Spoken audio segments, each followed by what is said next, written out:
네, 누가복음 16장 1절부터 15절까지입니다. 함께 읽겠습니다. 제가 읽겠습니다. 또한 제자들에게 이르시되 어떤 부자에게 청지기가 있는데 그가 주인의 소유를 낭비한다는 말이 그 주인에게 들린지라. 주인이 그를 불러 이르되 내가 내게 대하여 들은 이 말이 어찌 됨이냐. 내가 보던 일을 세마라. 청지기 직무를 계속하지 못하리라 하니 청지기가 속으로 이르되 주인이 내 직분을 빼앗으니 내가 무엇을 할까? 땅을 파자하니 힘이 없고 빌어먹자니 부끄럽구나.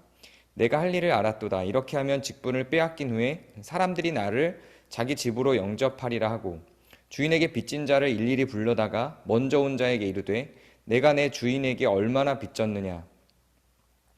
말하되 기름 100마리이니이다. 이르되 여기 내 증서를 가지고 빨리 앉아 50이라 쓰라 하고 또 다른 이에게 이르되 너는 얼마나 빚졌느냐. 이르되 말 100석이니이다. 이르되 여기 내 증서를 가지고 80이라 쓰라 하였는지라. 주인이 이 옳지 않은 청지기가 이를 지혜 있게 하였으므로 칭찬하였으니 이 세대의 아들들이 자기 시대에 있어서는 빛의 아들들보다 더 지혜로움이니라. 내가 너희에게 말하노니 불의의 재물로 친구를 사귀라. 그리하면 그 재물이 없어질 때에 그들이 너희를 영주할 처소로 영접하리라. 지극히 작은 것에 충성된 자는 큰 것에도 충성되고 지극히 작은 것에 불의한 자는 큰 것에도 불의하니라. 너희가 만일 불의한 재물에도 충성하지 아니하면 누가 참된 것으로 너희에게 맡기겠느냐. 너희가 만일 남의 것에 충성하지 아니하면 누가 너희의 것을 너희에게 주겠느냐. 집 하인이 두 주인을 섬길 수 없나니 혹 이를 미워하고 저를 사랑하거나 혹 이를 중히 여기고 저를 경히 여길 것임이니라. 너희는 하나님과 재물을 겸하여 섬길 수 없느니라. 바리새인들은 돈을 좋아하는 자들이라. 이 모든 것을 듣고 비웃거늘 예수께서 이르시되 너희는 사람 앞에서 스스로 옳다 하는 자들이나 너희 마음을 하나님께서 아시나니 사람 중에 높임을 받는 그것은 하나님 앞에 미움을 받는 것이니라. 아멘. 네, 오늘 이 요절은 모든 비유 중에 가장 어려운 비유일 것이라고 저는 생각합니다. 그런데 그렇게 생각할 수밖에 없는 이유가 있습니다. 왜냐하면 이것을 우리가 해석하려고 하기 때문에 그렇습니다. 이 비유를 든 사람, 이 비유를 말한 사람이 의도하는 바가 아니라 우리가 중요하게 생각하는 것, 우리의 경험을 토대로 비유를 해석하려 하기 때문에 어렵게 다가옵니다. 비유라는 게 그렇습니다. 지난주에도 제가 이야기를 했지만 비유는 어떤 한 포인트에 맞춰서 그 포인트를 설명하기 위해서 만들어낸 일종의 우화입니다. 그러니까 이 비유를 보기 위해서는 그 포인트가 무엇인가, 그걸 말하고자 하는 사람이 이 비유를 왜 들었는가 라고 생각하며 그 비유가 주는 아주 단순한 하나의 요점만 받아들이면 되는 것입니다. 근데 우리는 그렇게 우리의 생각이 돌아가지 않습니다. 다른 사람의 인생 이야기를 들어도 우리가 중요하게 생각하는 것, 우리가 경험한 것을 중심으로 그 인생 이야기를 해석합니다.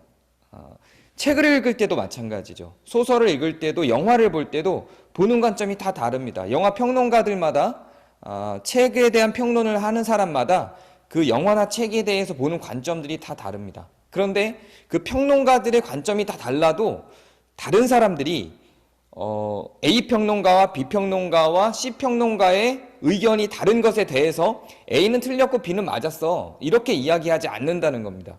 A 평론가의 말도 맞고 B 평론가의 말도 맞고 C 평론가의 말도 맞죠. 그렇게 이해를 합니다. 왜냐하면 영화를 볼 때 보는 관점이 다르기 때문에 그렇습니다. 어떤 평론가는 예를 들어서 칸트라고 하는 학자의 그런 이해 속에서 그 영화를 바라봅니다. 또 어떤 평론가는 하이데거라고 하는 학자의 이해 속에서 그 영화를 바라봅니다. 사람마다 자기가 중요하게 생각하는 생각의 기준이 있어서 그걸 바라보니까 다르게 해석이 나오죠. 성경을 볼 때도 그렇습니다. 왜 감리교가 있고 장로교가 있고 성결교가 있을까요? 성경은 동일한데 우리는 감리교를 틀렸다고 말하지 않습니다. 장로교를 틀렸다고 말하지도 않고 성결교를 틀렸다고 말하지도 않습니다. 각각의 보는 관점들이 다릅니다. 왜냐하면 감리교는 성경을 바라볼 때 웨슬레라고 하는 사람의 관점에서 바라봅니다. 그리고 장로교는 칼빈이라고 하는 사람의 관점에서 바라보죠. 또 루터라는 루터의 관점에서 바라봅니다. 그 사람들이 성경을 어떻게 해석했는지, 그 사람들이 생각하고 있는 성경의 중심이 뭔지에 따라서 성경을 바라보는 관점도 다르죠. 그래서 굉장히 다양하게 다층적으로 그것들이 해석이 됩니다. 근데 비유는 다릅니다. 비유는 그렇게 보는 게 아닙니다. 비유에는 우리의 생각과 우리의 경험과 이런 것들이 투영되어서 우리에 의해서 재해석되도록 만든 그 문학 장르가 아닙니다. 비유는 비유를 전달해주는 사람이 하나의 포인트를 가지고 이거를 말하고 싶어서 난 이 비유를 든 거야 라고 이해를 시키는 겁니다. 예를 들어서 자, 의자에 대한 용도를 갖고 한번 생각을 해보기로 하죠. 이렇게 예를 드는 겁니다. 나는 네가 의자 같은 사람이 됐으면 좋겠어. 그리고 의자를 갖고 와요. 다른 사람들이 이 의자에 앉아서 편히 쉴 수가 있겠지? 나는 네가 이 의자 같은 사람이 됐으면 좋겠어 라고 제안을 한 거예요. 그런데 그 이야기를 들은 사람이 그 의자를 보고 이 의자는 흠이 있고 줄이 쳐져 있고 오래된 의자예요. 저보고 이렇게 흠이 있고 오래된 의자 같은 사람이 되라는 겁니까? 이렇게 이야기하면 완전히 다른 해석을 한 거죠. 의자 같은 사람이 됐으면 좋겠어 라고 하는 말 속에는 이 의자가 사람에게 주는 편안함, 쉴 수 있는 공간으로서 그 사람의 삶이 그렇게 의자와 같은 삶이 되기를 요청하는 것이었을 텐데 그 의자를 본 사람은 색깔이 중요한 거예요. 새 거냐 낡았냐가 중요한 거죠. 그래서 자기의 관점과 자기의 생각에 의해서 이 의자 같은 사람이 됐으면 좋겠어라고 말했던 그 제안자, 화자의 말과는 상관이 없이 그냥 자기가 갖고 있는 경험의 토대, 자기가 중요하게 생각하는 걸 토대로 지금 나보고 이런 의자 같은 사람이 되라는 겁니까? 이렇게 반응하면 잘못됐다는 거예요. 비유라고 하는 것은 그렇게 원포인트가 있어요. 그걸 목적으로 만들어진 겁니다.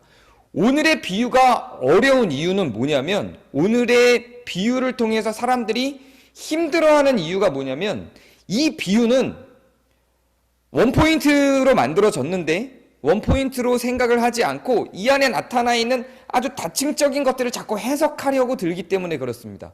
오늘 비유로 살짝 한번 들어가 볼까요? 오늘 비유를 생각을 해보면 동의하기 어려운 내용들이 많습니다. 왜 그러냐면 불의한 청지기가 주인공이에요. 이 불의한 청지기는 사기를 쳤어요. 근데 주인공으로 성경에 설정한 것부터 일단 마음에 안 듭니다. 그리고 주인의 돈을 빌어서 다른 사람들을 불러서 빚을 주인의 돈인데 자기의 돈도 아닌데 자기가 그 빚을 탕감해줘 버립니다. 일단 사기친 사람이 주인공으로 온 것도 마음에 안 들고 그리고 자기가 주인의 돈을 가지고 자기가 탕감해줘요. 이거는 용납할 수가 없는 거죠. 윤리적으로 볼 때 잘못된 적용인 겁니다. 그런데 주인은 또 나중에 뭐라 그러냐면 칭찬을 해요. 작은 것에 충성했다고 칭찬을 합니다. 충성된 자라고 이야기를 하는 거예요. 그러니까 우리는 이해할 수가 없죠. 그러면 이 비유를 예수님이 왜 들었을까를 생각해야 됩니다. 그리고 그 비유를 왜 들었는지만 남기고 나머지는 부수적인 거예요. 의자가 색깔이 어떻고 헤어졌고 오래된 것이고 새 것이고 한 것이 중요한 게 아니라 앉아서 쉴 수 있는 자리라고 말한 것이 중요한 것처럼 이 비유도 마찬가지로 예수님이 이 비유를 든 포인트가 무엇인가, 왜 이 비유를 드셨는가에 대한 이야기를 하는 겁니다. 예수님은 이 비유를 들 때 돈에 초점을 맞추지 않았어요. 관계에 초점을 맞춥니다. 이 불의한 청지기가 무엇을 중요하게 여기는지, 어떻게 일을 해결했는지에 대한 초점으로 이 비유를 들었습니다. 우리는 예수님이 이 비유를 든 의도에 대해서 생각하기보다 우리가 중요하게 생각하는 것, 불의와 정의, 재산을 어떻게 쓸 것인가, 남의 것과 내 것의 기준으로 보다 보니 불의한 사람이잖아. 근데 이 사람을 어떻게 칭찬해? 라고 갸우뚱거리며 성경이 이상하다고 여기게 되는 거죠. 근데 예수님은 뭐라고 이야기를 했냐면 이 불의한 사람도, 세상의 사람도, 이렇게 독사와 같은 자들도, 불의한 사람도 뭐가 중요한 줄 알고 그 중요한 걸 기준으로 해결을 하는데 빛의 자녀들도 이렇게 잘 안 한다는 거예요. 현대에 와서는. 요즘에는 빛의 자녀들도 이 불의한 자가 해결한 방식으로 해결을 안 한다는 거죠. 그럼 이 불의한 자는 어떻게 해결을 했죠? 어떻게 문제를 접근을 했나요? 관계로 풀었어요. 불의해요. 불의하다는 게 좋다는 게 아니에요. 그렇게 자꾸만 의자의 비유를 한번 생각해 주세요. 예수님이 말씀하신 목적이 무엇인지를 생각해야 합니다. 이 불의한 청지기가 어떻게 문제를 해결했는지에 대해서 이야기하는 거예요. 이 불의한 청지기는 불의했기 때문에 막바지에 몰렸어요. 코너에 몰렸어요. 이제는 잘려야 돼요. 근데 이걸 어떻게 해결했죠? 사람을 불렀어요. 자기 사람을 만들었죠. 이것조차도 불의한 방식으로 자기 사람을 만들었어요. 어찌되었든 예수님이 말하고자 하는 건 이렇게 불의한 사람조차도 문제를 어떻게 해결해 나가는지를 보라는 의미예요. 그래서 이 사람이 그 문제를 해결해낸 방법은 결국은 사람을 내 옆에 두고 사람을 사서 사람과 한편이 되는 방식으로 이 문제를 해결해 나갔다라고 하는 그 포인트를 갖고 이야기를 하고 있는 겁니다. 그러면 그 원포인트에 맞춰서 이 비유가 사용됐기 때문에 거기에 초점을 맞춰야 하는 거죠. 그런데 바리새인들은 재물에 관심이 많은 사람들이라 예수님이 말씀하신 그 비유를 이해하지 못해요. 그 재물을 중심으로 이 비유를 자꾸만 자기에 맞춰서 재구성하게 되는 거죠. 예수님은 불의한 자들조차도 무엇이 인생인지, 어떻게 문제를 해결해 나가는지, 어디에 충성하는지, 무엇에 에너지를 투자하는지를 알고 있다라고 이야기를 하는 겁니다. 그런데 빛의 자녀인 너희들조차도 이렇게 불의한 자가 한 방식처럼 지혜롭지 못하다고 이야기를 하고 있는 거예요. 이상하죠? 제 해석이 여러분들이 생각할 때 이상하게 들리죠? 근데 이게 지금 제가 한 해석이 대부분의 주석가들이 하고 있는 해석입니다. 집에 가셔서 주석을 한번 찾아보세요. 저도 굉장히 이 주석의 내용들을 받아들이는 게 너무 어려웠어요. 힘들었어요. 왜냐하면 불의한데 왜 칭찬을 하는 거지? 과연 이 비유가 이 이야기를 하고 있는 걸까? 이 불의한 청지기가 사람을 만났고 사람을 통해 해결했다라고 하는 이 이야기를 하고 있는 걸까? 왜 주석가들은 하나같이 그 이야기를 하고 있는 거지? 도대체 받아들이기가 힘들었어요. 저도. 그런데 곰곰이 생각하고 정말로 그런 나의 판단과 잣대를 전부 다 해체하고 이 비유에만 집중해서 흘러가 보니까 정말로 그 주석가들의 해석이 맞다고 저는 판단을 내렸습니다. 다른 나의 판단의 잣대들, 선입견들을 다 내려놓고 이 비유에서 남는 것이 무엇인가? 이 청지기가 불의한 사람이 해결한 방법이 무엇인가? 그게 핵심이잖아요. 이 비유에. 그래서 그것만 남겨놓고 나서 보니까 그 주석가들의 해석이 맞다고 저는 판단이 됐습니다. 우리가 비유를 읽을 때는 이렇게 우리의 생각과 관점과 경험들이 투영돼서 굉장히 다층적으로 해결하려고 하는 그런 다른 성경들은 그렇게 해석하는 게 맞아요. 창세기나 출애굽기나 레위기나 신명기나 요한복음이나 로마서나 이런 것들은 그렇게 다층적으로 해석하는 게 맞습니다. 왜냐하면 비유가 아니라 그 저자도 그 글을 쓸 때 다층적으로 썼거든요. 그래서 그런 것들은 다층적으로 해결하는 게 맞는데, 해석하는 게 맞는데 비유는 그렇지 않다는 거예요. 비유를 만들어서 예시를 들어서 설명해 준 그 배경이 있고 그 전과 후가 있고 그 비유에서 예수님이 비유를 들면서 사용하신 맥락이 있어요. 그 사용하신 원포인트가 있어요. 그것만 남기면 된다는 이야기입니다. 거기 등장인물이 어떤 사람인지, 그 사람이 어떤 행동을 했는지, 그 시대의 문화적 배경이 어떠했는지에 대한 내용이 아니라 이 비유를 왜 사용했는지, 그리고 이 비유를 통해서 무엇을 말씀하셨는지만 보면 이 비유에 남는 게 있어요. 예수님이 말씀하신 비유이기 때문에 예수님이 해석하신 내용만 우리는 받아들이면 된다는 겁니다. 오늘은 청지기에 대한 이야기였습니다. 오늘의 이야기를 예수님은 이렇게 해석하죠. 불의한 자들도 이렇게 하는데 빛의 자녀들도 이렇게 안 한다. 왜들 그러니? 라고 하는 게 이 비유의 결말이었습니다. 예수님이 이 비유를 사용하면서 이야기하셨던 내용이죠. 저는 교회라고 하는 조직이 다른 걸 다 해체하고 하나만 남긴다면 그게 뭘까? 여러분 그게 뭐라고 생각하시나요? 저는 명백하게 달리 생각할 아무런 고민도 없이 요한복음 17장과 고린도서라고 생각합니다. 고린도전서와 요한복음 17장이 그리고 에베소서가 교회에 대해서 말한 가장 중요한 포인트를 말한 거예요. 분당하지 마라. 분파하지 마라. 그리스도를 중심으로 분당하지 말고 분파하지 말고 하나 되라. 이게 고린도서잖아요.